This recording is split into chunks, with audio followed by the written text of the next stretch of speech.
뉴스파이팅 배승입니다. 2부 뉴스를 파헤치고 전망하는 시간 뉴스파전.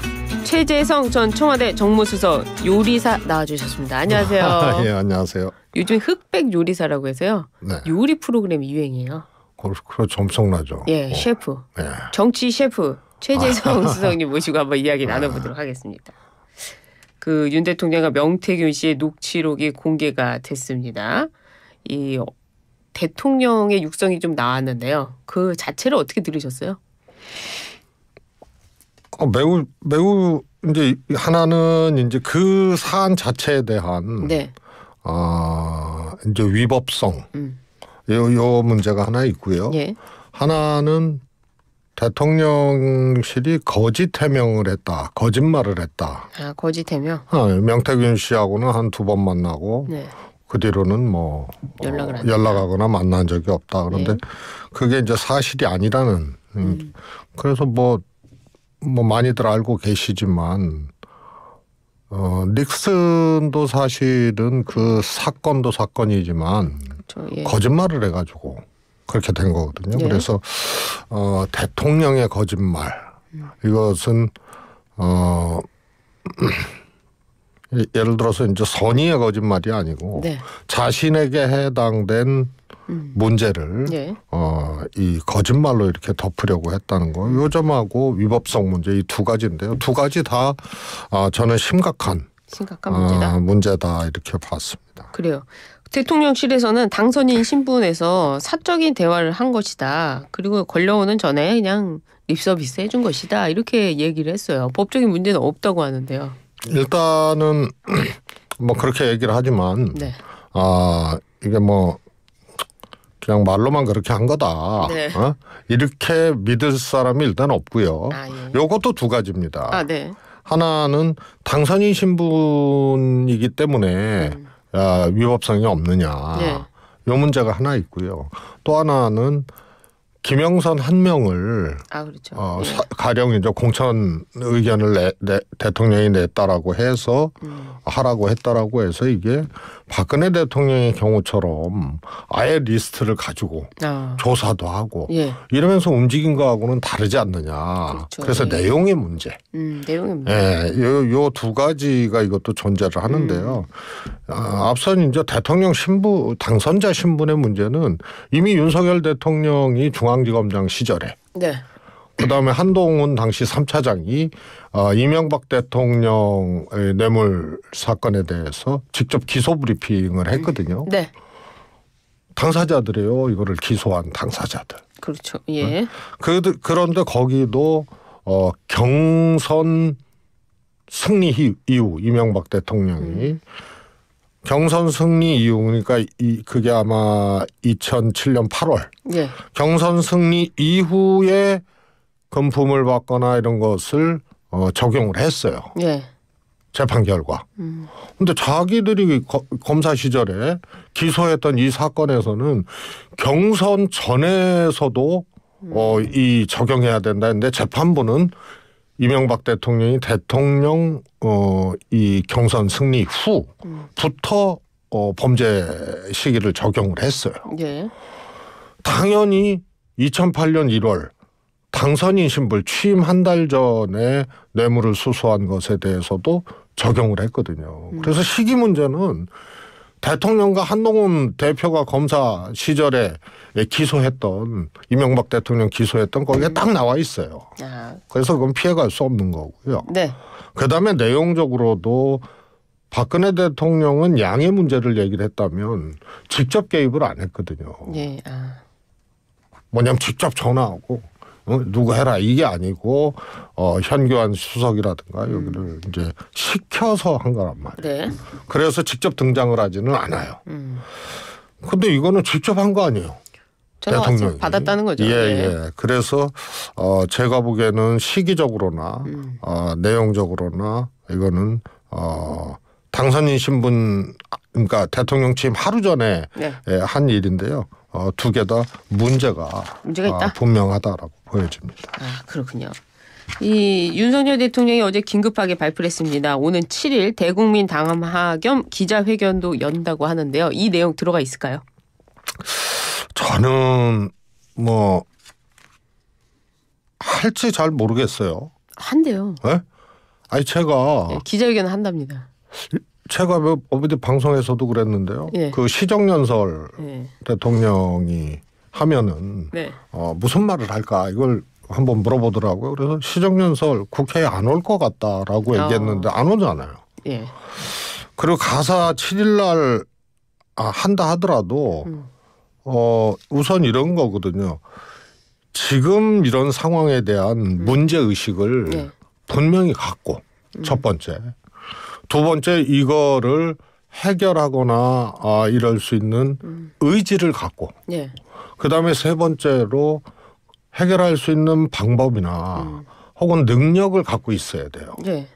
근데 이 세 가지 다 없기 때문에 제가 보기엔 상황을 바라보는 인식 수준, 네. 인식 이런 것들이 동떨어져 있다고 보고, 그러니까 의지도 없고 해결 능력도 없기 때문에 제가 보기엔 하더라도 이것은 또 다른 국민적인 어떤 화를 더 북돋을 수 있는 그런 거 아닌가 싶습니다. 해결을 할 수가 없어.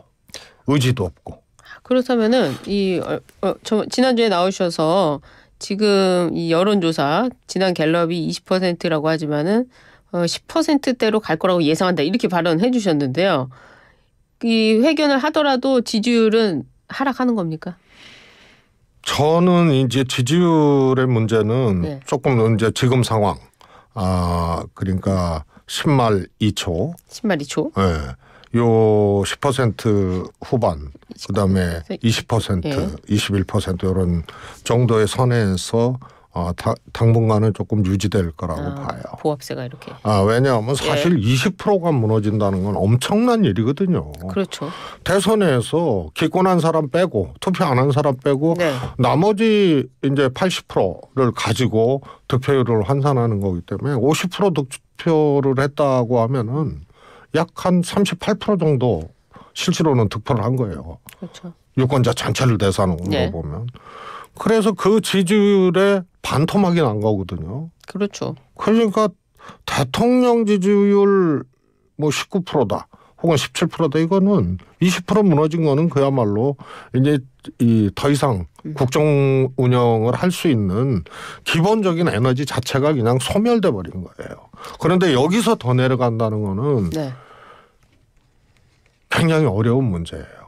그럼 10%대도 무너지는 방향으로 갑니까? 노무현 때처럼? 노무현 전 대통령처럼? 저는 결국은 지금 이제 연체금리 수준까지 간다고 봐요. 연체금리 몇 프로입니까?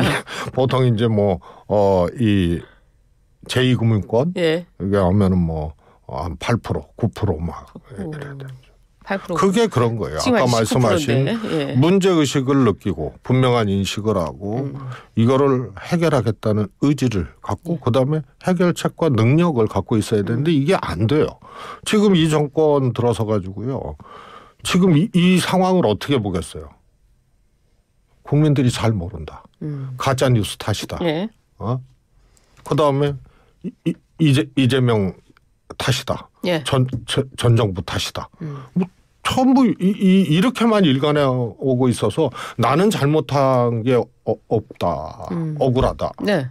그리고 다 딴 사람으로 문제를 심지어는 국민 탓도 하는 거 아니에요? 가짜뉴스 운운하고 막 이러는 거는. 그래서 제가 보기에는 이거는 심각한 거고요. 그러다 보니까 네. 지금 국정운영 시스템 자체가 사실 저는 이 정권 초반부터 얘기를 했는데요.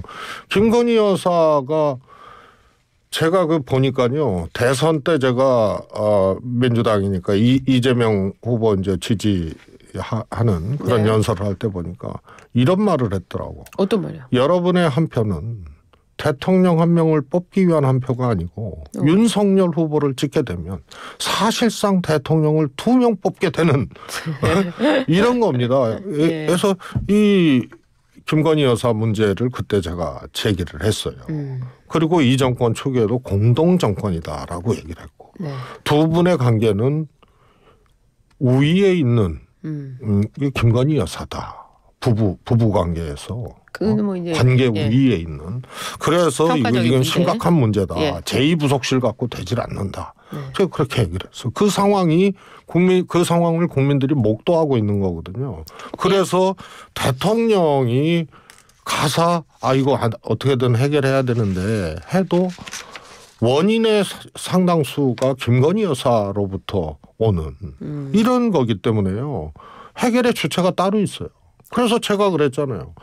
윤한 독대, 윤한 면담으로 윤 대통령과 한동훈 대표 면담으로 해결될 게 아니고 그 한동훈 대표가 요구했던 사안이 다 김건희 여사 관련된 거 아니에요? 지금 그렇죠. 한남동 라인 그 뭐 인사혁신하라고 그러고 뭐 이런 거 다 김건희 여사 관련된 거예요.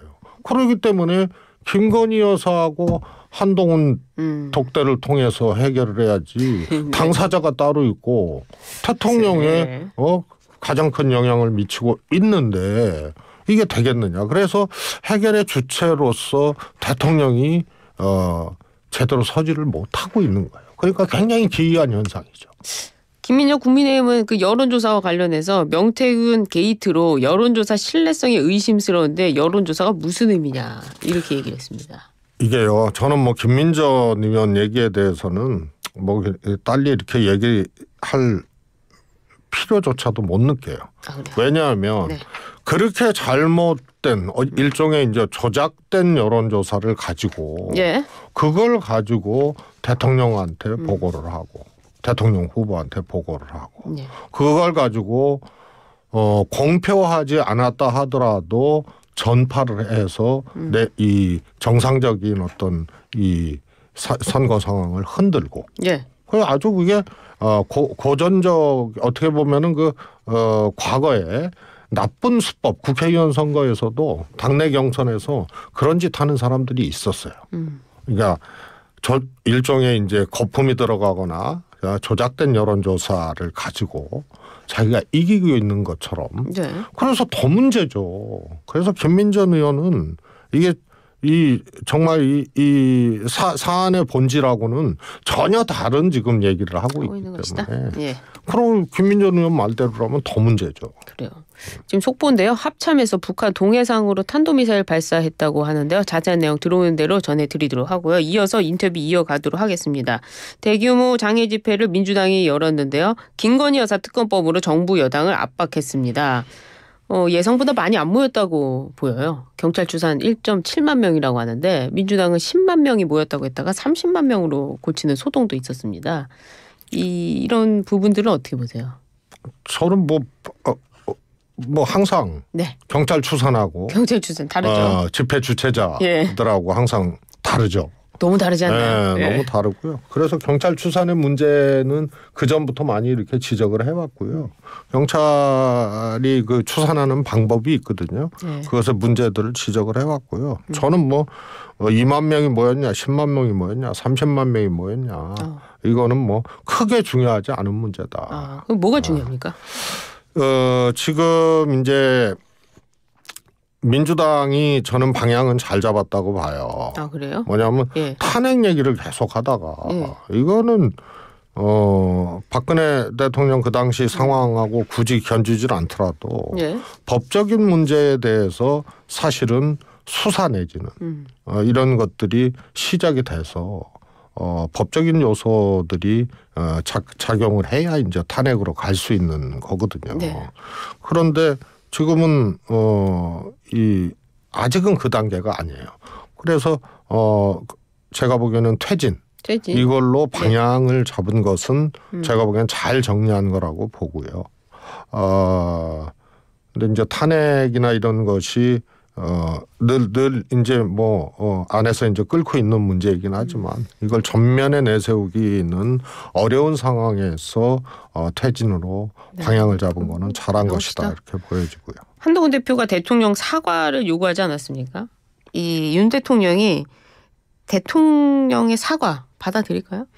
저는 김건희 여사의 사과라든지 할 수도 있다고 보는데요. 지금요 대통령이나 여당의 해결책들이요 국민들의 이제 눈높이 또 기대 수준 여기하고 안 맞아요. 안 맞아요. 사과도 부족해요. 네. 아니 그리고 사과는 진짜 개나 주라 그럴 거예요. 국민들이 왜 그러냐면요. 이 김건희 여사 명품백 문제도 벌써 뭐 국민들이 사과해달라고 뭐 무릎 꿇고 비는 것도 아니잖아요. 그런데 최소한의 것이거든요. 네. 그런데 그거 없이 그냥 쭉 와요. 그런데 지금 뭐 사과다? 예를 들어서. 네. 그다음에 한동훈 대표가 특감 얘기를 해요. 네, 윤한 면담하고 나온 네. 다음에. 그래서 그거는 제가 보기에는 이 상황에서 본질적인 해결책이 아니에요. 네. 그렇기 때문에 국민 눈높이하고 안 맞는 것을 해결책이랍시고 던진단 말이에요. 예. 그것도 제대로 특별감찰관 문제를 이 마침표를 찍고 네. 결론을 그렇게 낼 능력도 안 되면서 그렇게 했어요. 예. 그래서 제가 저거는 본질도 아니거니와 별것도 아니거니와 네. 그리고 여당 내에서 한동훈 대표가 분란을 일으키는 그런 소재로 해결하지도 못하는 소재가 될 것이다 했는데 그렇게 되잖아요. 그래서 대통령의 사과는 네. 지금 이렇게 엉망이 된 국정, 엉망이 된 나라, 엉망이 된 대통령의 이 리더십 네. 이것을 해결하라는 거죠.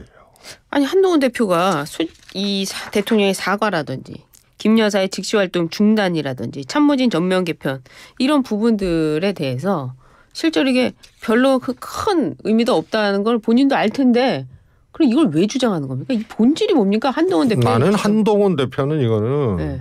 일종의 대통령과의 관계에서 네. 여당 대표로서 윤석열 대통령하고 네. 차별화를 하는 차별화. 그런 최소한의 스텝이라고 봐요. 너무 빠르지 않나요? 그렇지 않죠. 이미 돌아올 수 없는 강을 건너버렸고 예. 대통령이 용산에 불러서 그야말로 한동훈 대표 제압하듯이 그렇게 해버렸고 네. 홀대를 넘어서는 장면들 아니에요. 그리고 한동훈 대표는 나오자마자 특감을 얘기를 하고 예.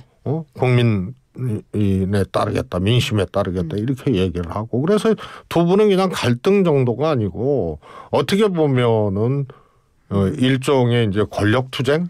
그래요.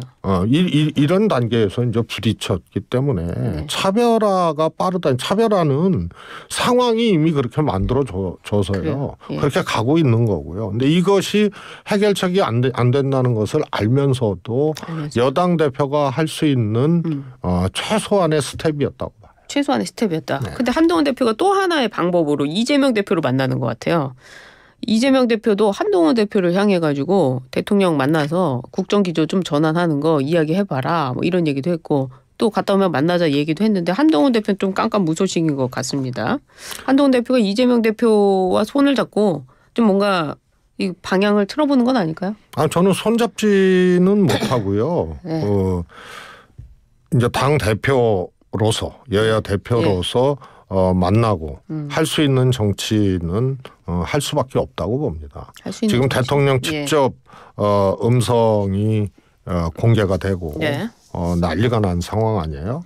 이런 상황에서 바로 곧바로 진행하기가 이제 어려울 뿐이지 네. 여야 대표가 만나서 이야기하고 이런 것은 저는 뭐 진행될 수밖에 없는 거라고 봐요. 그러나 그걸 손을 잡거나 표현이 그랬습니다만. 티나게 뭐 막 이렇게 하기에는 정치적으로 뭐 한동훈 대표가 그렇게 하기는 어렵죠. 만날까요? 저는 만난다고. 선고 전에 만날까요? 어디요? 11월 15일 선고 전에 만날까요? 아니면 25일 전에 만날까요? 제가 보기에는 지금 상황에서는 아무래도 지나야 되지 않겠나. 25일 이후에. 아니 뭐 저는 그거는 이제 너무 늦어지는 거고 25일 이후로는 그래서 보통은 이제 15일을 가지고 그 전이냐 후냐 그러는데 뭐 객관적으로 이제 만나기 전에 또 여러 가지 이제 좀 절차들이 있고 또 내용적으로 또 서로 또 검토해야 될 것들도 있고 하기 때문에 15일은 어렵다지 이재명 대표 재판 기준으로 만날 수 있는 날짜를 분석을 하거나 예측을 하는 거는 저는 뭐 무의미한 일이라고 봐요. 그래도 15일 이후에는 만날 수 있다. 25일 전에는. 뭐 저는 그렇다고 봐요. 11월에는 만나지 11월에 만나나. 그 민주당 지도부에서 이제 그 금투세 폐지로 결론을 내렸습니다. 이재명 대표의 요즘 활보를 보면은 굉장히 그 폭넓게 하는 것 같은데 그 일환이라고 봐야 될까요? 좀 짧게 들어보겠습니다. 그렇죠. 근데 지난 대선에서도 좀 아쉬웠던 게 그런 거거든요. 경제 대통령 이재명. 윤석열 후보가 경제 전문가 아니고 경제 잘 모른다. 그건 국민들이 다 아는데 왜 이재명이 경제 대통령이지? 이거에 대해서 충분한 차별화나 변별력을 주지를 못했어요. 그게 표되는 건 다 하고요. 표 안 되는 거는 다 피해갔거든요. 그래서 금투세도 네. 저는 폐지냐 아니냐의 문제보다 적어도 수권 능력을 이 하나로 보여주려면 네. 종합적으로 분석하고 종합적인 안을 내놔야 된다. 이런 이제 아쉬움이. 알겠습니다. 오늘 뉴스파전 여기까지 만들어야 될 것 같습니다. 지금까지 정치 셰프 최재성 전 청와대 정무수석과 함께했습니다. 감사합니다. 감사합니다.